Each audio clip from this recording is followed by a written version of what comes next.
السلام عليكم في فيديو جديد. هنايا عندي حموم.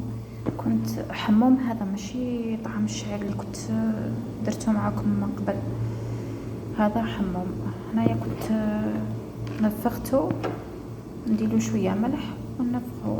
هو نفس الطريقه تاع الطعام، يعني تنفخو بصح ما تكثروش الماء برك.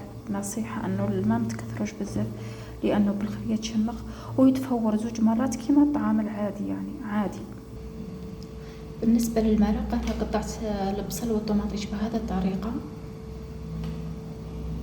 وهنايا عندي لفت بطاطا وزروديه كيما راكم تشوفوا.